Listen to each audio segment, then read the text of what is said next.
right, we're gonna make this in the microwave. Mama and Granny always made it on the stovetop, but it works beautifully in the microwave in a batter bowl. We're gonna start with cornstarch, sugar, and cocoa. So I'm gonna measure like they did, and you're going to use cornstarch, 3 tablespoons, 2, 3. That's a lot of cornstarch, y'all. So that's how they measured back in the day, though. And then 2 heaping tablespoons of cocoa. 1, 2. And then you're going to use a cup of sugar. And you're going to whisk it together really good. Now, if you want a light milk chocolate pie, of course you use a little less cocoa. But if you really want it to taste like Granny's, you'll use a tablespoon, just like I did, and not a level tablespoon, okay? Now what we're going to do is we're going to be using some evaporated milk, water, eggs, and we're going to whisk those together in this mix and make a pudding out of it. So now we're going to separate our eggs. Today, we're feeding the preacher. So I'm adding an extra egg so that I can make a 5-egg meringue to go on the top. Now, you don't have to do that, of course. You can get by, if you're not gonna make a meringue at all, you can get by with 3 eggs and just put them in there whole. If you're gonna make a meringue, at least use 4 egg whites. Okay, but I'm gonna be using 5 egg whites today. So you're going to separate your whites from your yellows, and if you want to be safe, you can always use your hand, and that way you don't have to worry about the shell cutting the yellow. It's the easiest way to do it.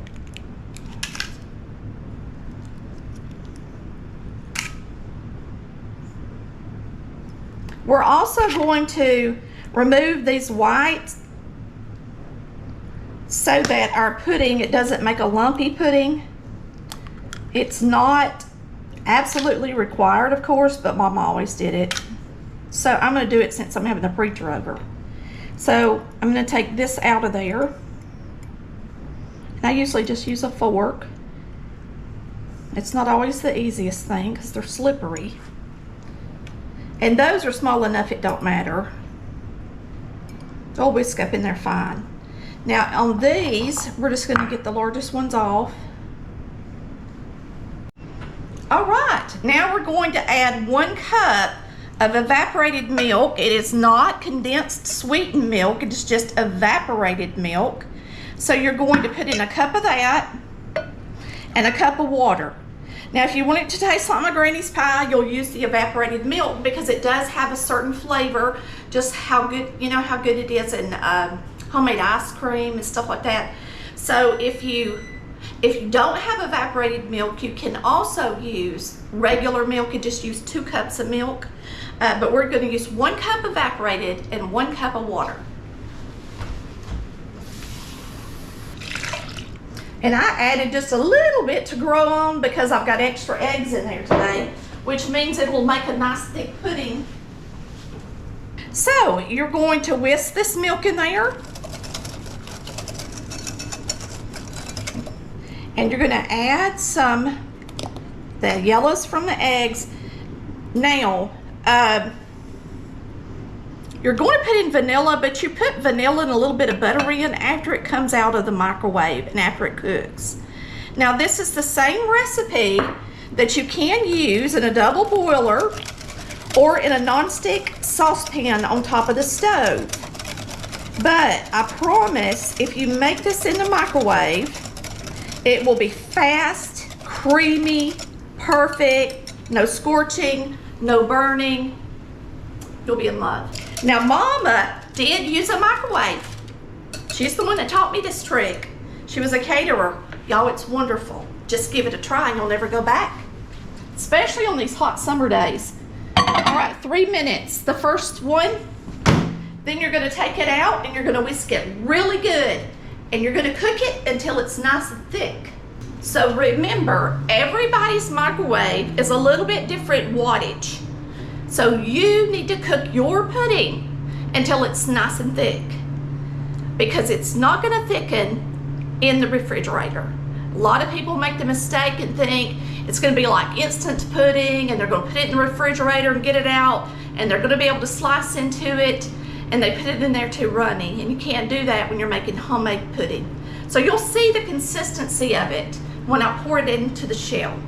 You're going to pre-bake a pie crust and prick it with a fork at 375 until it's nice and golden brown, about 12 minutes, but like I said, golden brown, all right? And you're going to take it out, and that's where we're going to put our pudding and meringue. So it's nice for it to be good and hot for when the meringue and the pudding goes on top of it. So make sure that after you take that crust out, you mark your oven temperature down to 350 degrees, because this pie is going to bake the meringue at 350 degrees for 20 minutes. Let's go ahead and get our meringue started, because it takes it about 3 minutes to mix up, and we want to be able to put it on the pie. As soon as we take our pudding out for the first 3 minute cook and put it back in there, we're going to start mixing up our meringue, so we need to be ready. All right, you're going to start with your egg whites. You want to use a whisk attachment. It's best to use a stand mixer if you have one, because it takes some time to beat up egg whites. And you're going to add your sugar to your egg whites once they start getting a little frothy, okay? So you're going to add the sugar gradually once it starts getting frothy. I'm telling you that now, because once this mixer turns on, I won't be talking. Now this is after the first 3 minutes. It's mainly just getting nice and hot. You can see it smoking a little. It hasn't started to thicken yet, and that's good, because you want to get your whisk down on the bottom of your batter bowl and do a really good job making sure all that cornstarch is mixed in there perfectly. You don't want lumpy pudding, okay? And that's the whole purpose of taking it out after 3 minutes. We're going to put it back in there for 3 minutes. And while that's cooking, we're going to start our meringue. So we're going to go ahead and turn it on high.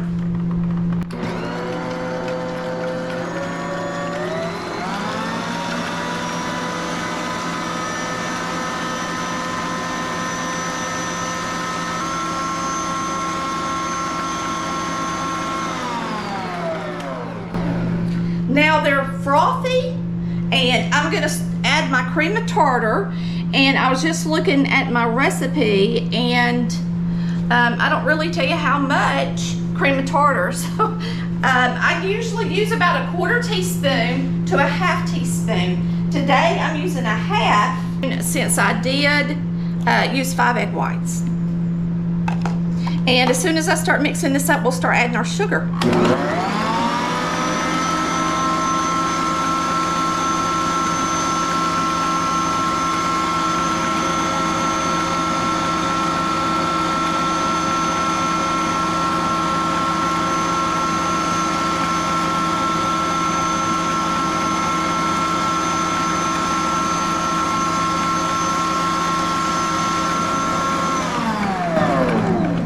It's really important not to overbeat your egg whites, okay?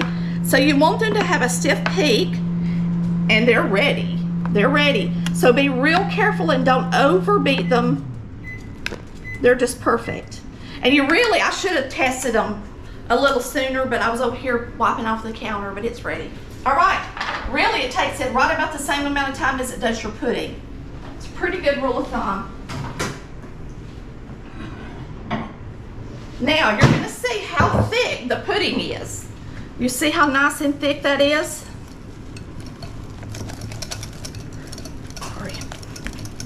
So you need to really do a good job whisking it so that it doesn't look lumpy or anything. But see how beautiful that looks? And now we're going to add a little bit of vanilla to it. I'm using Watkins vanilla, just like my granny did, and my mama. And then you're going to put in a little bit of butter. Now we like to put in at least a couple of tablespoons. Let's see what I say on here. A quarter stick, which is a couple of tablespoons. All right, so about a quarter stick of butter. And now it's going to make it shiny and pretty. Your pudding is kind of dull looking until you add that butter in there, and then it gets nice and shiny. We were just talking to a couple of viewers, me and Chris, the other day, and one of them said her favorite thing, one of her favorite things that her brother makes her out of my cookbook is this chocolate pudding. And she just likes to eat it. And of course you can make it just for pudding, for chocolate delight or a dessert, just a pudding pie. Now let's get this pie together while it's still nice and hot. The warmer your meringue is, the better off you are. The warmer your pie and your filling, because it's gonna cook the eggs and the egg whites. Many think that their meringue is weeping because of the sugar. It's not the sugar, it's the eggs. When egg whites do not cook, they're liquid. And your egg whites have to cook or they turn back to liquid. Now you can add cornstarch to your meringue, but I didn't today because cornstarch does tend to make it look a little slightly dull, and I want mine to be pretty and shiny. So the warmer everything is, the more it's gonna cook those egg whites.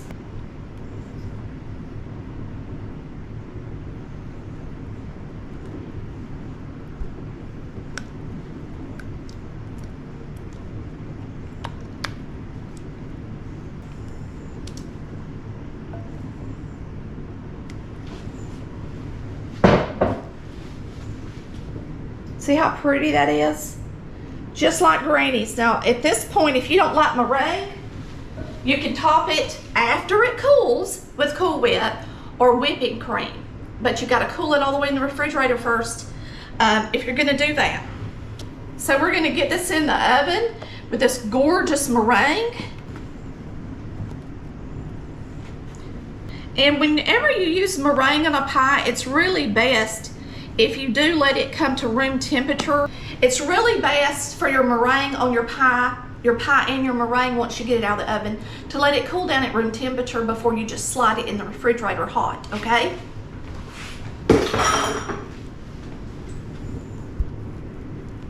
So you want to make sure you get a good seal around the edge first. So we're just going to rotate it and make sure we do that first. So it really needs to seal with the edge of the crust and not have a hole. Yeah, go back and double check, and you can see some little holes in there, and make sure you cover them all in good. Just take your little spatula and get it in those little cracks. And really check. Go all the way around your pie and really check and see if you got all of them full, okay? And now we're gonna just make it pretty, all right? And I don't like for it to be too high on the top, not like a mound. And then I'm just gonna make it pretty with my, this little spatula right here. It's what I like to swirl it with.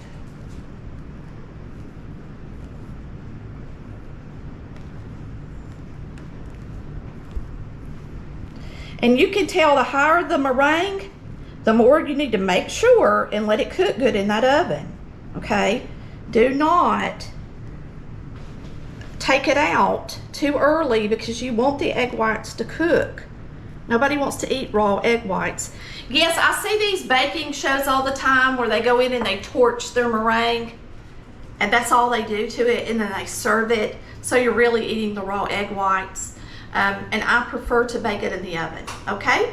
And it's best if you do. We're gonna slide this in the oven and bake it at 350 for at least 20 to 25 minutes.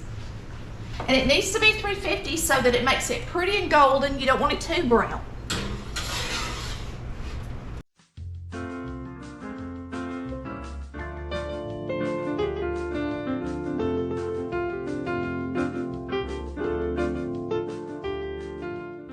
I had time to take a shower and dry my hair. That's pretty quick, ain't it? But Since I had some pretty little tips on top of my pie, I did turn the temp down to 325, so it would be just gorgeous. And that's how you want it. You want to see little areas of white and gold because it's just super pretty. Now, I want to brag a little bit on what I got it sitting on.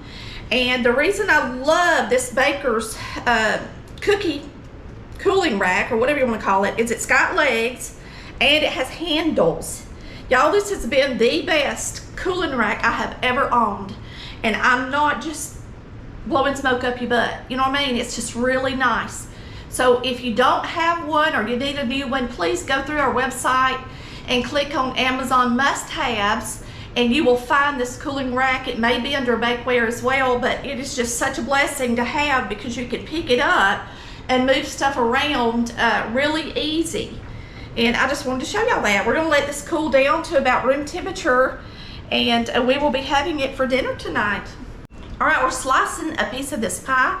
Now this is at room temperature. It has not been refrigerated at all. So I'm going to show you how it looks at room temperature.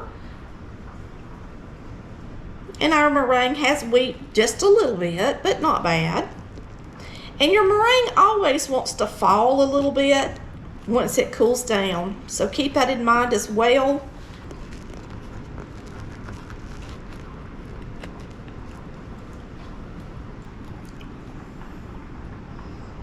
You can see it's set up really pretty and it's standing up nice.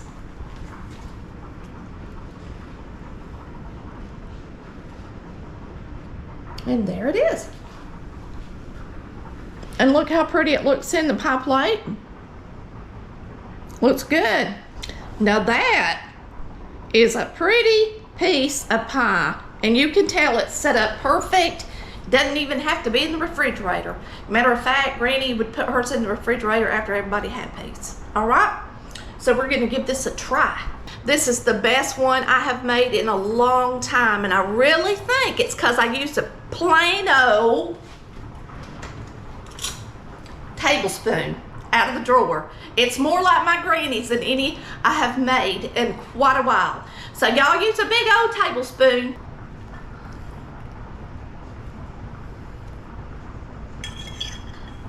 It's some yummy stuff.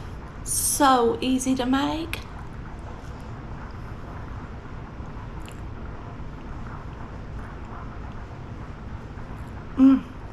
It's like a slice of heaven going down memory lane. Nothing was better than going to Granny's and her having a chocolate pie on the table waiting on us.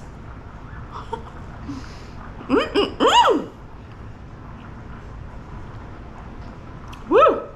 You just can't get anything any better than that. Y'all, we thank you for watching Collard Valley Cooks, where we cook like Granny B did. Bye, y'all. Love ya.